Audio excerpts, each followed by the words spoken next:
So, Coleman, I'd like to start talking with you about this fella, Mullah Nasruddin, who I deeply admire because even though he probably never was in a physical body, the teachings of Mullah Nasruddin, which you've brought through Rumi and through your own work as this fool of God, this crazy man, this totally illogical being, I think is very close to the Zen masters, who I've had a lot of connection with in Japan. You can't solve things with your logical mind. The big problems are beyond us all. How do you see Mullah Nasruddin? Who is this character? How did he appear? Well, nobody quite knows. You can go to his tomb in Turkey. Oh, he does have a tomb. He has a tomb and you can visit it. And you go to the tomb. It's way out in the small town in Turkey. And you go to the tomb and it's very impressive. You know, you look at it, then you walk around the side of it and it's like a movie set. It's just two-sided. Just two-sided. That's right. It's just it's just a movie set of a tomb. Oh, really? Yeah, right. He would have liked that. Yes, well, he does like it. Wait, was he a real character? We don't know. Oh, of course we don't know. No. Yeah. But do we know when he appeared in history, or when people started talking about think, I'm not sure. I think around the 13th century when Rumi appeared, I think. And St. Francis and Meister Eckhart and all these great jokesters. Yeah, I have a very fond feeling for that period of history myself. It seemed to be one of the last times that real people actually walked the earth almost. That's right. Since then, who's appeared? It's kind of bare and dry. We've been lonesome, I think, for a kind of human being that is compassionate and playful at the same time. And evidently Rumi's poetry has a lot of puns and just playfulness in it, and that kind of lighthearted quality while still being deeply in the heart. He was close to his own laughter, I think. Yes. And he said it may be that God is the impulse to laugh, and that we are all the different kinds of laughter. Like you don't laugh differently than I do. Yeah. And all those different kinds of laughing. Every human being is like a different flower of laughing. And so that God is a great impulse to laugh, and it became the 300 billion galaxies. Yeah. And all of us. It's kind of making a return. You know, there's a huge movement in India now called laughing yoga. No, I don't know that. It's massive. A few years ago, people started gathering in parks who were really, really depressed. People in Bombay parks, 3 or 4 people. It was a doctor started it, and he was literally saying laughter is the best medicine. And he got people in a park, and he said at the beginning, you'll have to force it.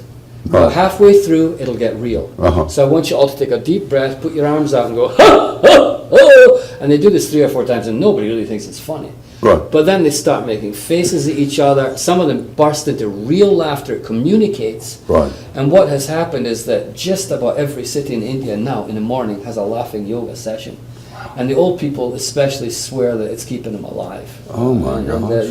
The people who are mentally disturbed are saying this is what they've been gasping for all their lives. A morning session of laughter. It's brilliant. It's a brilliant idea. And actually Monty Python, John Cleese went to India to interview these people. To help them with it. And, so some things afoot in the world that is attempting to, I think, rebalance us. But it's kind of, I think it's hard for a lot of people to actually penetrate through the surface stuff, the intellectual stuff, and get to the heart of it. Of course, is where Rumi was. He was in the heart of it. And I think a lot of people don't understand the Sufi way of being. It's very foreign to many people. So if you were talking to somebody that knew nothing about the Sufi way, how would you express it? What is the Sufi way? Is it a way? is it, and how do we even start to describe Sufism? I like to call it the path of the heart. It's just the way that is the opening of the heart. And I don't know much about Sufism except that I met one. He came to me in a dream on May the 2nd, 1977. Huh. And I was asleep. And I was sleeping on a bluff above the Tennessee River. I grew up right by the Tennessee River. And I was sleeping on a bluff in the dream, and I woke up inside the dream. I was still asleep, but I was in a lucid state of waking. And a ball of light rose off of Williams Island in the Tennessee River, 5 miles north of Chattanooga. And it came over me, and it clarified from the inside out. And there was a man sitting there in the ball of light with a white shawl over his face. Yeah. And he had his head bowed, and he raised his head, and he said, "I love you." And I said, "I love you too."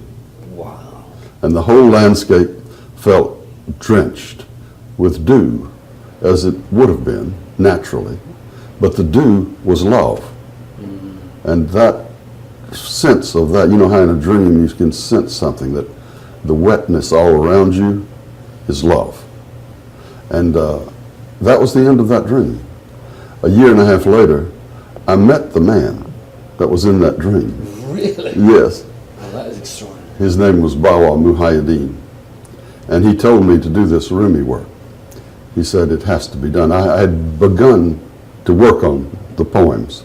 And I went there. There's another series of sort of coincidences that led me to him. I had begun doing the Rumi poems, and I sent them to a friend of mine who was teaching law at Rutgers University in Camden, right across the river from Philadelphia. And he inexplicably read one of those poems to his torts class. And someone came up out of the class and said, "Who did those?" You know, this was named Jonathan Granoff. And he said, he began then to write me and say, "There's a teacher here that you should meet." And so this was after I'd had the dream. But then going up to do poetry readings out in the Northeast, I stopped by and saw Jonathan, and he took me to meet this man. And I went into his room, and he was the one who was been in the dream. He was very, and he would visit me in dreams. He would continue to do that? He could do that, yes. He could do that? Yes.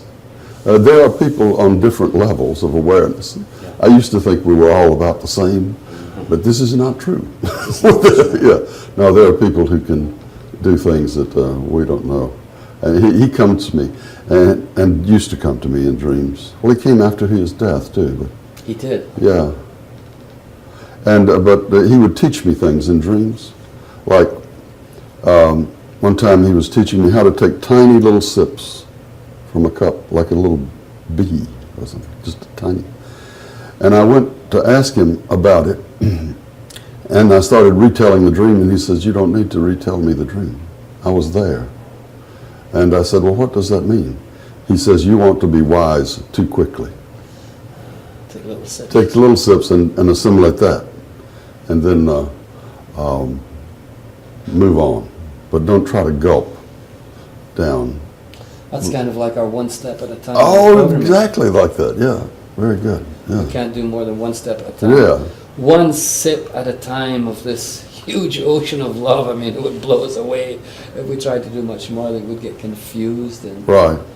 And you know, I really felt what you said about St. Francis and the other great spiritual masters of that age. Mm-hmm. When you think about what they accomplished with absolute sheer poverty of spirit, and obviously Rumi also, he had that the poverty of spirit. Maybe it's not a good translation. When people say poverty, they kind of have a negative vibe on it, but the poverty of spirit that St. Francis had and Rumi had, owning nothing, not being connected, not being burrowed into this matrix of the world at all, and yet being so enormously powerful and influential through hundreds and hundreds of years.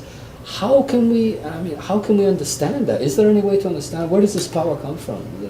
Their ability to remain and continue to like us, like Rumi.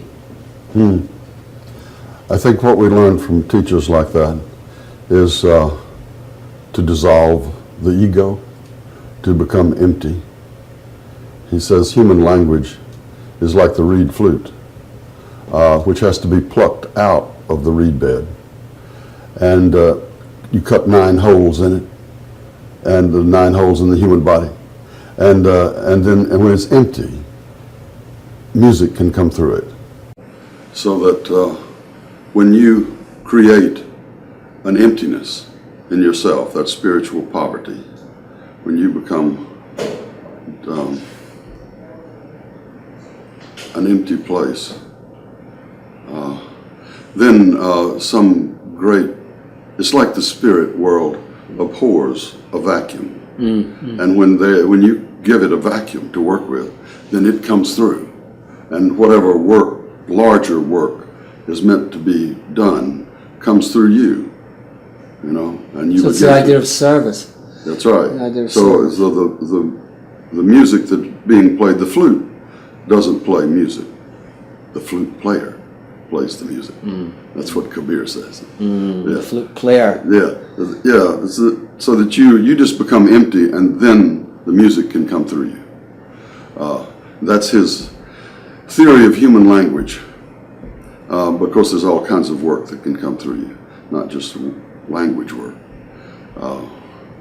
But in all traditions, I think the key is emptying of oneself, which is very, very prevalent in the Oriental tradition. The idea of mu, of ku, of emptiness. I actually had a dialogue with an 84-year-old Jesuit priest in Tokyo recently, and he was comparing the Eastern tradition and the Western tradition and how much they value that emptiness in the Japanese culture. I mean, even in rooms, the traditional room will have one vase in it maybe, and that's it. Emptiness. Nothing in there. Very, very minimalist. And actually that has a lot to do with the peaceful consciousness of Japanese people. They understand that emptiness. They can still connect with it. Even though the tradition has gone, right, it still works. Yeah. But in the rest of the world, this idea of spiritual poverty, of emptiness it really must sound like lunacy to a lot of people. But it's in every religious tradition. It is. Muhammad said you must die before you die. And Jesus says you must be born again. Yeah. Become a little child. And there's always that desolation, that the dark night of the soul before the return into a new identity. A new identity. Yeah. An identity with a friend that Rumi is suggesting or alluding to. That's right. A new relationship.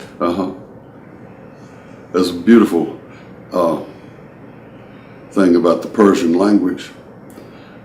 Sometimes Rumi addresses that friend directly, and there's a pronoun in Persian that means I, you, he, she, it, we, you, they, and God.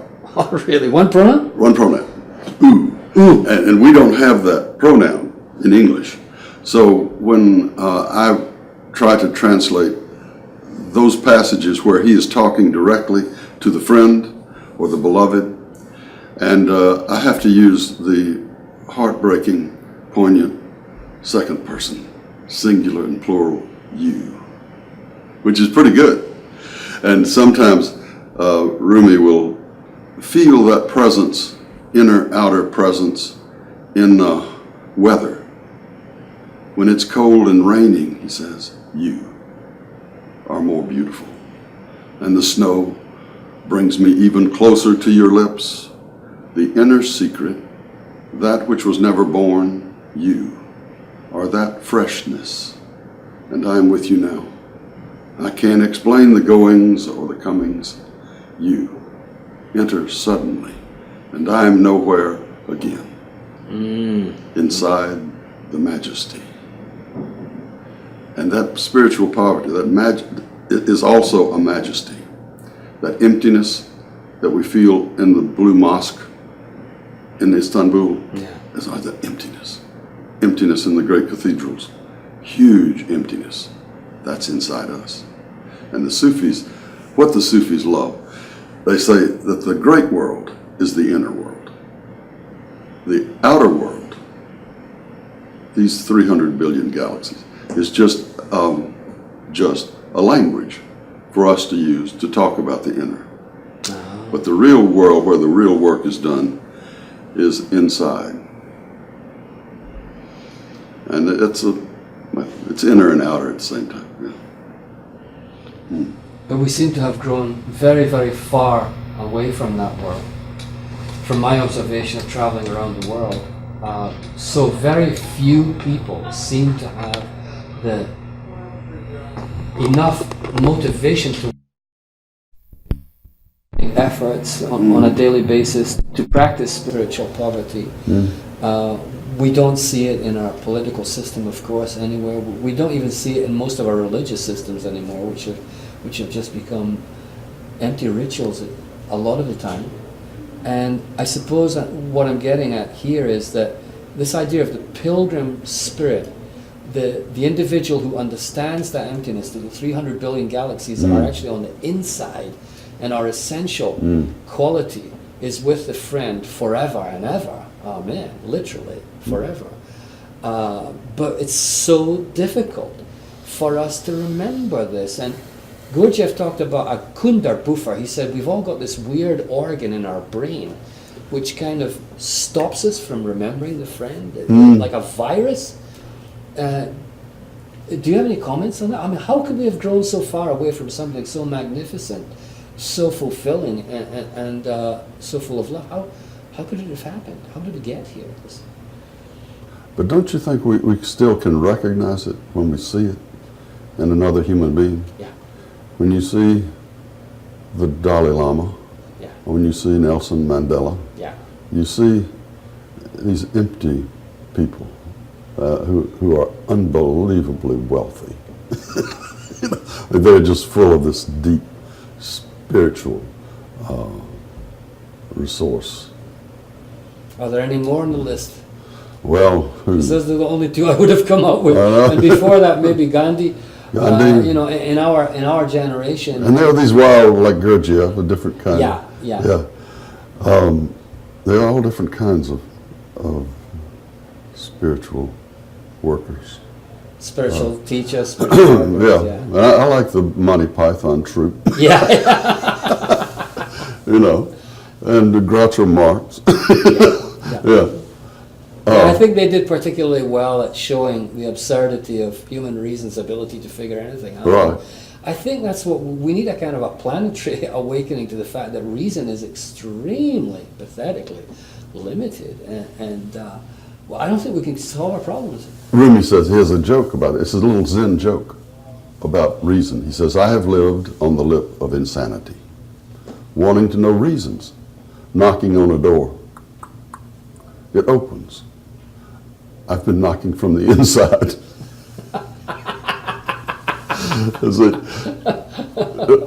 I thought I wanted to get somewhere, you know, go on a pilgrimage, you know, but I was.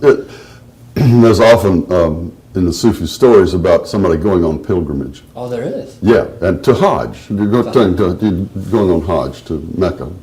And somebody, then they'll meet some teacher along the way.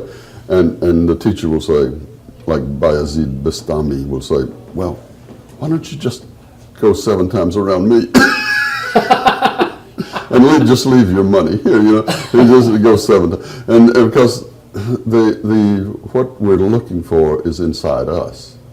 What we're going on pilgrimage for. Yeah. We're already there. Yeah. He says it's as close as the big vein on your neck.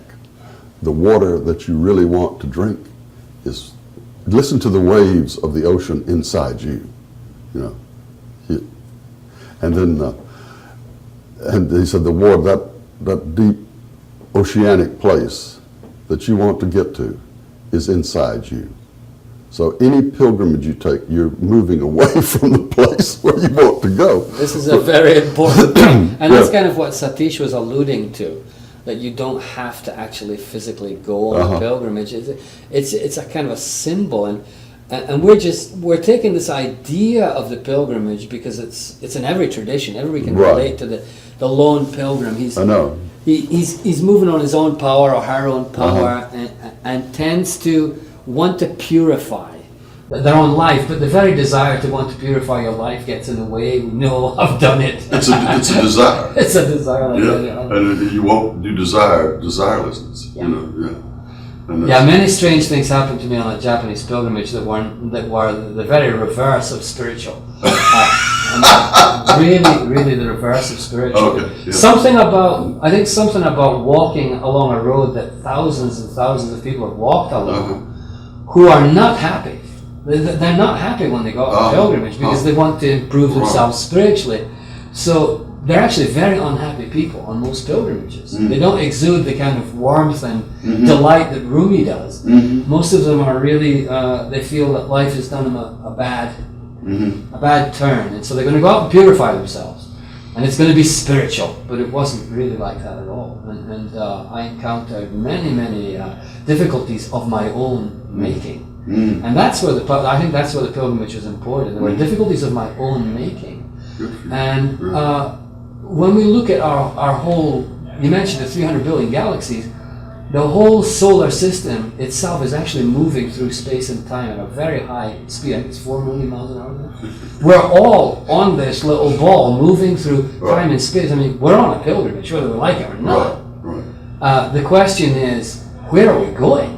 And is there a purpose to the pilgrimage? That's what we're really asking in this story here. Now, what would Rumi have said about our pilgrimage? Are we going anywhere? Or is there a place to arrive at? He noticed that he felt like there was an evolution of consciousness happening. Oh. Yeah, that we have been moving from mineral to plant, from plant to animal, then from animal to human, and there will be another motion, growing from human to something else. Not angels. He said, but something else will be. Really? He was clear. He said not angels. Well, he said there's something in the. He was clear that human intelligence is higher than angelic intelligence. Really? What was wrong with Lucifer is that he would not bow to Adam. That was a mistake, because Adam was his consciousness in the divine coming into the matter, into human, was higher than the angelic consciousness. And so Lucifer made a mistake when he would not bow to Adam. And so the human consciousness has possibilities. How did he allude to this evolution, Coleman? How did he speak about it? Well, there are passages where he does about evolutionary intelligence. Yeah, I think I remember that. Yeah. In that, the Essential Rumi, I have a section called the Evolutionary Intelligence. Oh. And he's got that. I don't know whether I brought that book. We've got it with us, so we'll check that out tonight. But he did those stages that you go from. He said he noticed that this intelligence we're using now has moved through a series of stages. So it's not like cyclical, it's actually moving forward. And bringing each of the intelligences with us, from the plant to the animal to the human to the whatever you call the next. Those are stages, and they're definitely growing. And so he's hopeful. Yes, so am I. This is what we're actually alluding to in this documentary. Yeah. But we want to do it subtly. We're trying to say, hey, we can actually evolve. Change. And maybe it's not just consciousness, maybe it's actually physical too. Because we have been through all of these forms. We actually have been the mineral, the vegetable, the animal. All of that is within ourselves. But nobody seems to be talking about evolution these days. It's almost as if it's taboo. And I haven't found many people that I've interviewed who've come out straight and said, like Rumi, we're actually going to go beyond the angels. And it is part of our journey through time and space to get to that. In other words, there is a purpose to this journey. Thus, it is a pilgrimage. It's a spiritual pilgrimage through time and space. And Rumi, I didn't realize had said that. It's astonishing. Yeah, he says, and every spring, he says, we remember being green.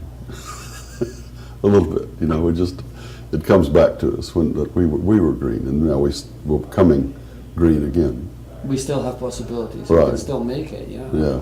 But I wonder if, you know, in his world, I don't think he had anything like the challenges that we've got to maintain that spiritual integrity. I may be wrong, but it seems to me that we have an awful lot more dragging us into the tavern now than almost ever before. It's like we're all in the tavern, and when I asked you for characters who are not, you mentioned Mandela and the Dalai Lama, and I'm searching for who's actually outside the tavern, but you see all these gaudy Indian gurus up on the dais, you know, wailing about how they're God, and it's painful to see that ugly display of so-called spirituality, and there's just so much integrity with Rumi that you can feel, but we've lost it. But maybe we've lost it so that we can lose it so much that we can actually find it, and maybe that's the times in which we live.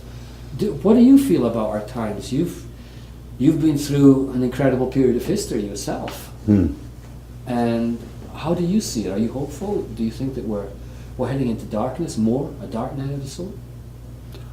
I'm not sure, but I'm very hopeful that we can give up our aggression and violence and dependence on violence for solving problems. Someone was saying that every time we see on the television or in a movie, when we see men running to solve a problem with their guns drawn, that we ought to say no. I'm not putting any more of those images. And so there go all the cowboy movies and the war pictures. Yeah. And if that could only happen soon. It's not going to happen, is it? No. Car chases and everything is part of our culture, but it's such a shallow thing. And we recognize that, I think, and that we are willing, I think, to try something else, some new way. So many people are tired of the images of war, and in fact, the government won't allow them to be shown. You know, I grew up, through the Vietnam War, and we saw You actually saw people being shot on nightly television. You know, our own being hit in the head, you know, with a gun. And they don't allow that anymore. They have purified the news coverage of that kind of violence so that we don't see anything of that anymore. If I may comment, you said that you're hopeful that we can give up our dependence on violence and aggression, and you maybe see this coming. For me, I'd imagine for this to happen, we need a mass consciousness change. Do you see that actually happening, and if so, in what form and how? What could trigger something like that? My children, they're 45 and 42, two boys, would never go to war, no matter for what foreign policy reason, and they just wouldn't. We see young men being asked to kill people for foreign policy decisions that change in 2 weeks. You know, so it's just the kind of stupidity and violence that we're beginning to see people in uniform as archaic. You know, what are you doing with that kind of costume on? You know, it begins to look like, you know, here you see them in airports, you know, they're in desert camouflage, these young kids, you know, breaks your heart. Yeah, we saw them on the way over here, actually. You just want to say, what are you doing? Yeah, you want to give them a book of Rumi's poems. Right. Yeah. Just sit alone with this for a few hours. Right. See what you can get. Yeah. But surely Rumi is, I'm very intrigued about this teacher who came to you in your dreams. And have you ever felt that Rumi was, of course you feel him in the heart as you read him, as you translate him, but have you ever had that kind of an experience with Rumi himself? I had a dream, yeah. You did? Of Rumi. And I was inside the tomb, of Rumi's tomb in Konya. And he was coming, and everybody was very excited about that he was coming in the door. And he came in, but everybody was so glad to see him that they crowded around him and they became him. I never quite saw his face. They were just him, you know. He was coming in, here comes, and he was coming in the door, and then everybody became him. Oh, that's a beautiful image. That's a beautiful metaphor. Everybody became him, because a lot of the Christians think that a 30-odd-year-old Jewish guy is going to show up at the end of time. But my suspicion is it would be more like in your dream, that spirit will show up as all of us who have actually awakened to that consciousness. Right. And so that was. So that pronoun, that I, you, becomes a common pronominal identity inside everybody. Yeah. Yeah, Japanese is a funny language because they don't have subjects to a lot of the sentences. You don't know what the subject of the sentence is until sometimes minutes later. Oh, really? Oh. Because they don't start with I or you. Just a verb busts out of nowhere. And the reason they do that is to maintain harmony. Because as soon as somebody says I, somebody else is going to jump up and say I, and then you're going to have conflict. So they avoid the use of the word as much as possible. That's brilliant. So that there's some kind of osmosis happens, a consensus occurs in their society that is very difficult to pull off anywhere else in the world. But I'm still interested in your hopefulness. The amount of people who love Rumi now must be radically increased since you first started. Have you got any statistics on how many people around the world now, or what countries are particularly in love with Rumi? The French love Rumi. Really? And the Germans. And he's been translated into Spanish and Chinese. The Taiwan is important. Now he's moving over into the mainland China too. And Finland, Russia. Oh, Russia. Very big, best-selling translation of the essential Rumi into Russian. It looks like a wedding cake. This big white book that's selling in Moscow for, $25, but everybody's buying it. It's an amazing situation. And of course, he's the national poet of Afghanistan. Oh, he's the national poet of Afghanistan? And of Iran. Of course, they love him. Which is why you were invited for the ceremony, which was an amazing time. Right. If you mention Rumi, they just say, Really? Their arms go out, And if you mention Hafez, they go, it's some kind of elegant, jewel-like quality in Hafez, but Rumi is just includes, like Whitman, just inclusiveness, and he accepts it. He was the one who blurred the boundaries between religions. Yes. Yeah.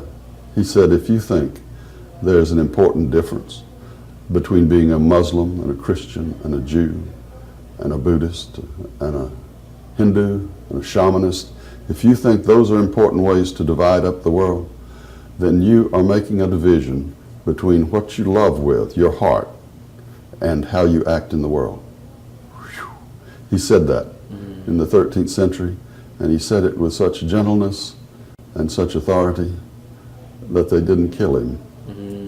There's a story, we don't know if it's true, of course, that when the Mongol armies got close to Konya, that he walked out and alone and addressed the Bughra Khan, the general, and they sat down and they talked with translators, and then Rumi went back, and the Khan general said, there may be other people like him.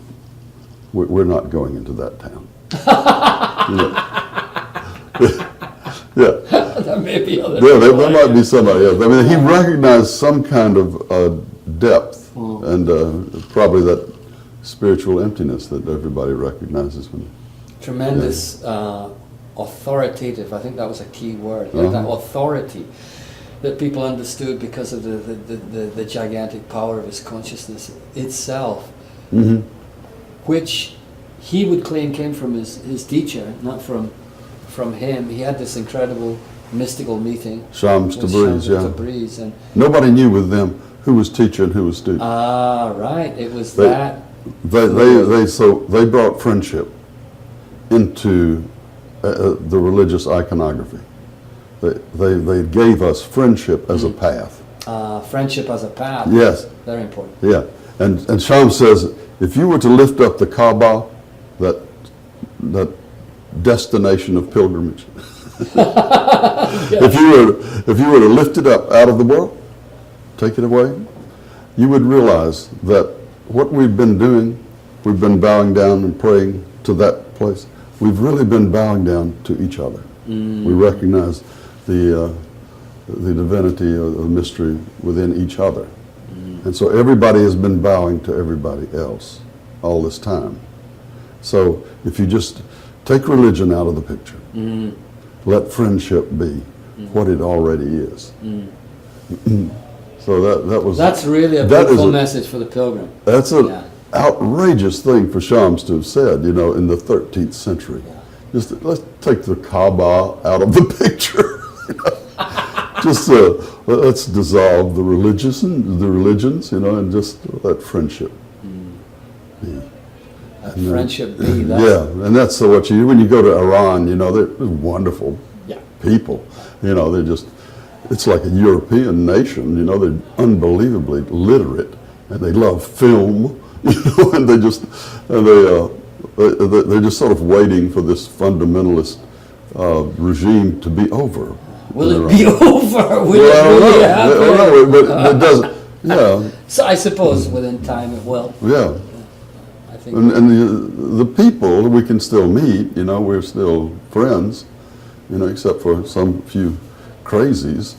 Yeah, that was quite a journey. That, in a sense, that was a kind of a pilgrimage. You and Robert Bly go into enemy territory, like poetic agents, and agents of friendship with the people there. Right. And, did you get any flack about that from the American side, that you had done that in the evil empire? I called up the State Department, you know, and said, well, we're going to go over there. And they said, well, we have no diplomatic connections with him, but so if you get into trouble, go to the Swiss embassy. Really? Yeah. And so, but we didn't have any trouble, you know. And but the Iranians couldn't talk to us very openly. Yeah. You know, they'd have to wait till they got in their houses for us to have, you know, a glass of wine together. And there was no place to buy wine. All the wine glasses were out on the table, but you had to fill them with water in the restaurants, you know. But they haven't thrown the wine glasses away, but they just... But you can still actually get wine in Iran? Evidently, I don't know where you buy it. There are stores, evidently, where you can, little brown paper sacks. And you go into anybody's house, and they have these great Italian wines, or, you know, anything, vodka, whatever. So yeah, I have fond memories of Iran and Afghanistan, and that whole approach to life, the hospitality, the friendship that we're talking about. Yeah. I suppose that certain pilgrimages can connect one with that friend, but they often seem to involve a lot of purification on the way, and it really is a challenge for us to get back to that state, that primal state of native intelligence in the heart, the wisdom of the heart. It's very, very hard for us. But we are looking for hope, and that's why I chose Rumi, because I think that in any generation, any time, he has hope because he really, really sees the big, huge picture. Who else could say that 300 billion galaxies are inside us? I mean, that's outrageous. It's it's a gigantic spirit says that, and there have only been a few gigantic spirits around. A lot of them were in the 13th century, and that's why I love that time in history and feel that I was born in the wrong time. That's when they were serious about spiritual life, but at the same time very innocent, very open. And we kind of went downhill, but maybe we're coming back. He says there's a lot we can learn from animals, too. He says dogs especially. The Sufis love dogs because they're so genuinely glad to see us. When you come home, yeah. Yeah. And you know that book, Rupert Sheldrake?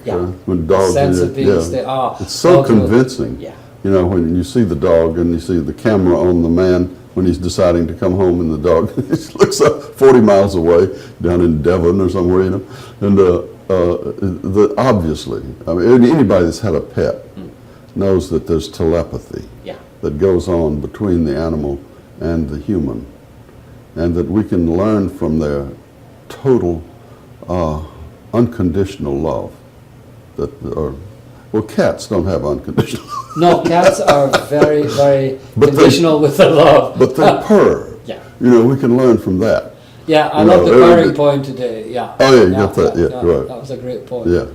So I've lived with cats and I've lived with dogs, and conditional love is the cat's way. Right. Unconditional love is the dog's way. Right. For sure. Yeah. They just say, if you're going to keep on feeding me, I'll stay around. Yeah. But if this guy's going to feed me, I'll go over there. Yeah. But when it comes to Rumi, it's just it's not the point anymore. It's why worry about that? Why be concerned about these issues when you can connect with the friend? And that's why I think he's the perfect messenger for Japan. Because there's no set way he gives you. He doesn't say you got to do this. When you start out, you got to do that. That becomes the way. Just take the step, and that becomes the way.